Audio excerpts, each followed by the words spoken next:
Welcome back to the Blue Collar Rich Show. I am really excited about a special guest that I'll be talking with today, and it is Libby DeLucian. Yes. I'm so happy to have you here. Libby is one of our advanced members in the CBF Pro program. And what that means is she has an advanced level cleaning business. And she's reached so many levels of success. I had to have her on as a guest today and just pick her brain just a little bit, ask her some questions, and share some information with all of you that I believe will help your business as well. So first of all, Libby, I want to ask personally, tell me a little bit about your family. Well, I want to say thank you for having me. So a little bit about my family. I have three children, and they are 20 years apart, each of the three. So they're 22, 12, and 2. Wow. Everyone's like, are you crazy? Why do you keep starting over? And I guess I forget how hard it is, and then I just start all over again. And I am married to my amazing husband. We're going on 10 years now. Wow. And I'm just a busy working mom. I also own a nonprofit basketball team. So that's what I do at night that's my thing. That's what I do at night for fun. That's your passion It's project. my passion. I Yeah. love that. I love that you have so many dimensions about you. And so we're going to talk about business today, but I think we need to have you back sometime and talk about the nonprofit as well. So pretty exciting. And I love to talk with women that have so many entrepreneurial dimensions to them. And you are definitely one of those people. So just curious. First of all, tell me a little bit about your cleaning business, and then I'd like to know why you started it. So first off, tell me a little bit about your company. So we primarily started as a professional organizing business a few years ago. It's actually been, I say a few, but time flies. It's actually been 8 years now. I started organizing, and the way I started was I had quit my job at a big Fortune 500 company because my children demanded more time. So I quit, and I took a year off trying to figure out what was I going to do with myself. And my husband said, "Why don't you be an organizer?" I said, He knows you well. I'm like, there's no such thing as a professional organizer. And because it was only things you saw on TV, like HGTV, and just maybe what Right. rich the Nobody's rich and making money famous- at that. Yeah, rich and Yeah. famous people, got organizers. So the more research I did, the more I learned about it, the more I fell in love with it, and that's how I started my business, Organize It. And then about 3 years ago, all of our clients were asking us if we knew good cleaning companies. And I honestly didn't know one. And they were just talking about how it was so hard to find a good cleaner and they couldn't keep a consistent cleaner. And I thought to myself, I'm going to open a cleaning company. It can't be that hard. And boy, did I not know. Famous last words. Yeah. Boy, did I not know what I was getting into. And so over the last 3 years, our cleaning business has grown exponentially. So we are up to 14 cleaners, 3 organizers, and we have 3 people in the office. Oh my goodness. That is Yes. so exciting. People spend a lifetime trying to build a business of that size and substance. And I know you had a lot of help and you have a lot of creativity and innovation in you. I love the name, by the way, Organize It. It's so simple, it's so clean, and you do far more than organize. Yes. So what's the name of the cleaning company? So the cleaning company is Sweeps by Organize It. It's actually its own company. Yes. So we run them independently so we don't water down either service because Right. either service has a different skill set. Yep. So we have different employees for each of those roles. Yeah, each brand stands on its own. Yes. And it has its own clientele and its own mission and staff. So that's fantastic. And like you said, levels of expertise, and that's a lot to manage. So with all these things that you do, obviously in business with your nonprofit, what would you say you're most proud of with your company or your achievements? What are you most proud of? A few things this year has been great for us. We won Best Company in Fort Myers on Nextdoor. For the last 3 years, we've won Best of Fort Myers for the last 3 years. I achieved gold level status with KonMari, the Marie Kondo certification. So That's pretty prestigious. it is. There's That's only one incredible. more level higher to get. And I don't think there's there's thousands and thousands of people that have that certification. That's a rare no, certification. there's only 300 in the world. Wow. Certified, Yes. but at gold level, there's not many. I don't know exactly how many, but I know there's only maybe 5 at master. That's incredible. So, well, those are some amazing achievements. Obviously, they help the organizing business, and yes. and it, also those skill sets and achievements help you in your own cleaning company and in your nonprofit and all the other things that I know you have because you're very innovative and creative. But I'd have to ask you, what do you actually love best when you are in your element and you're working away and just loving what you do? Because we all have things we do to grind it out and we don't necessarily look forward to doing them. But what do you love best in your business at what you do? So as the business grows, that changes. You know, at first I loved doing the organizing, and then I actually did clean for the first year, and I'm glad I did that so I could learn how hard it is. Right. Relate to your staff, yes. because you're able to say, I've been there in Yes. your shoes. Yeah. So as you grow, those things change. Like what you think you love to do changes as your company changes. And so now the position I'm in now with the company, what I love to do is lead, is to be a leader, is to show, you know, our cleaning technicians, our organizers, and our office staff that they can have a great life too. Like that we can lead them to whatever goal they want to achieve, whether it's to buy a house or, you know, buy their first brand new car. And that is my favorite role right now, is really to be a leader and to guide all of them in the direction I know that they can go. That's pretty exciting, because leadership always leads to helping other people when you use it the right way.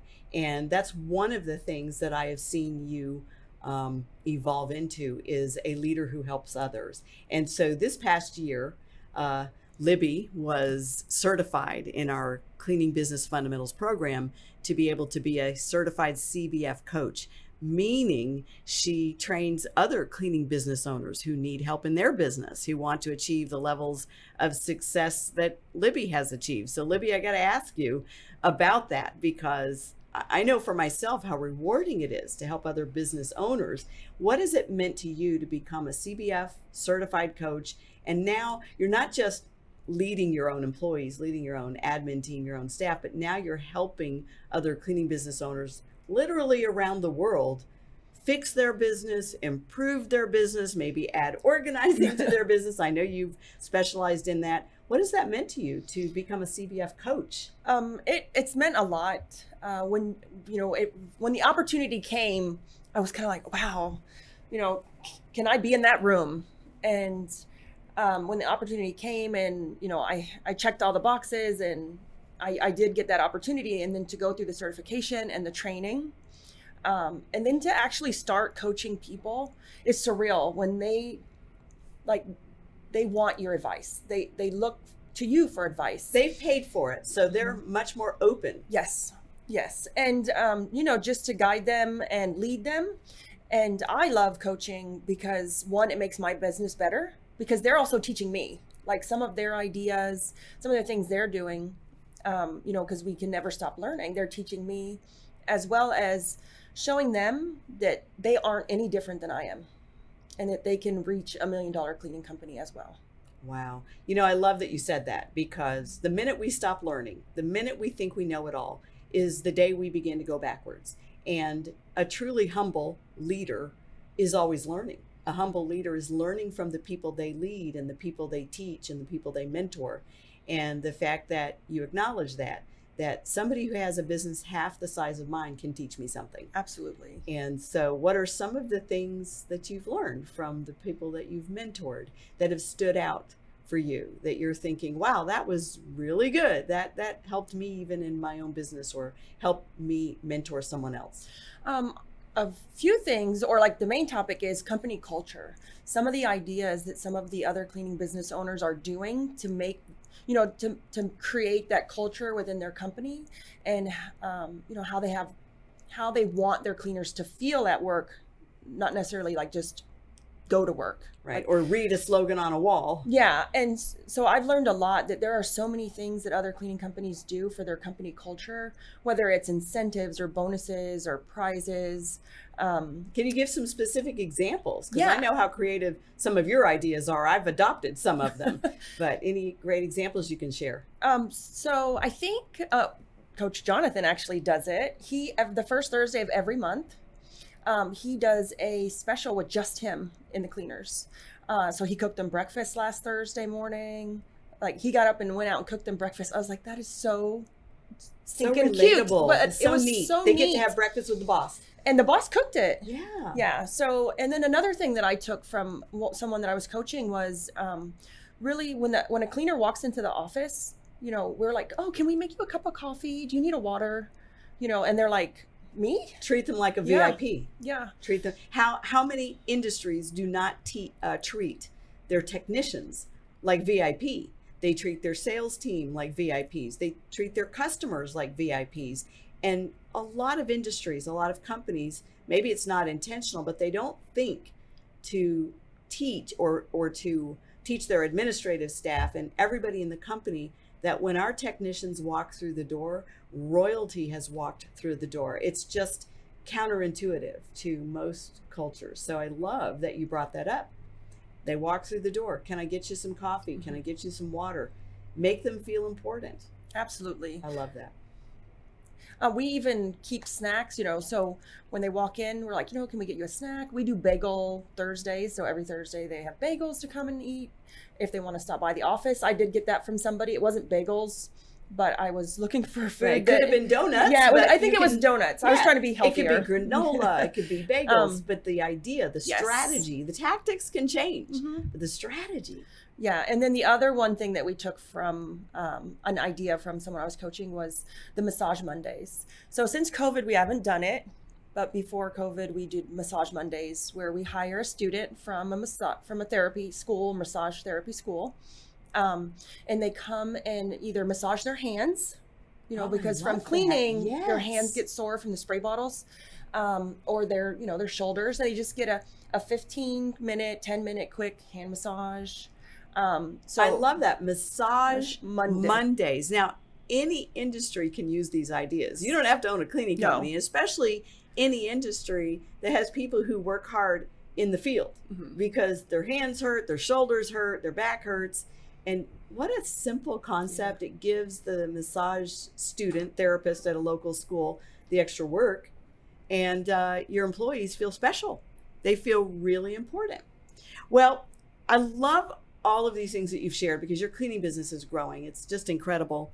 But I got to ask you, because I know how entrepreneurs are and how innovative they are, what's next for Libby? So I'm actually happy you asked me that question. In growing and hiring and going through those growing pains, we were having a hard time finding enough help, enough qualified applicants. To keep up with the demand. To keep up with the Every demand. cleaning business in the world struggles with that. Yes. So, and then, especially right now, it's high turnover with the world being a little unstable. But we were having a hard time keeping up with demand. So I actually created a software, or it's a SaaS, a service as a software, that helps do that. It helps filter out qualified and non-qualified applicants automatically and allows them to schedule their own interview. So it's all about automations. It's actually called Woot Recruit. So Woot, W-O-O-T, So we Recruit. named, yes, OOT. We named it Woot Recruit, like Woot Woot. Yeah. Yeah. Yeah. Because we want it to be a party and, Well, I love that because there's such a need for that really in all industries, but especially in Mm-hmm. the cleaning industry, because like you said, it's very hard to find the kind of people we want. It's easy to find everybody, but it's not a good fit for everyone, and we're not a good fit for everyone. And in general, we filter out about 95% of all the applicants that come in that are interested in working for us. We are not going to be hiring. And so you take that difficult step of filtering hundreds of Yes. resumes or hundreds of inquiries or applicants, and tell us real quick, what do you do with that? So it's an actual hiring site. So everyone has their website, and that attracts clients, your potential leads and clients. So what Root Recruit is, it's a hiring website, and it will you're filtering or funnel all your applicant leads into this website, and through a series of qualifying questions and series of steps, we can actually filter out a qualified applicant for you. Wow. So you don't spend a whole lot of time on all the wrong fit No. candidates. They may be a great fit for another company, but not mine. You're going to help pre-filter, pre-screen the candidates so that by the time they reach me or they reach a live person who's going to talk to them about the job and invite them in for an interview, they're a higher pre-qualified candidate. So we say about 20% of the people that do make it through and interview are a great fit for your company. Wow, that's fantastic. And that's where the personal interview comes in. You have to make sure they fit into your core values and the mission of your company.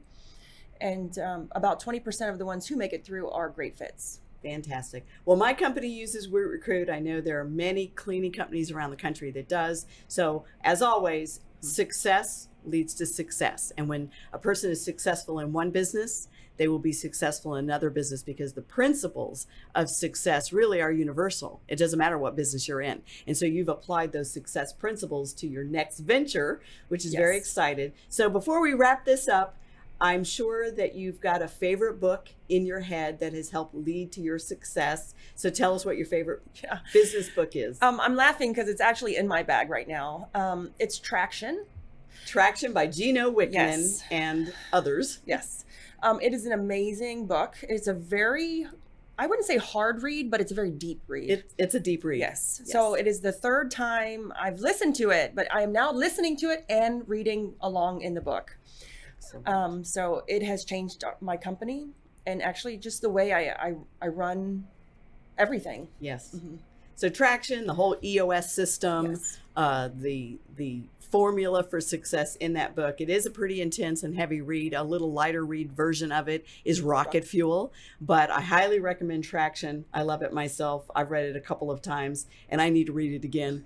But that's one of the keys to success, just like you said earlier, is always be learning, always be learning. So great. That wraps up another episode of The Blue Collar Rich. Thank you so much, Libby DeLucian, for being our guest today. Thank you so much for having me.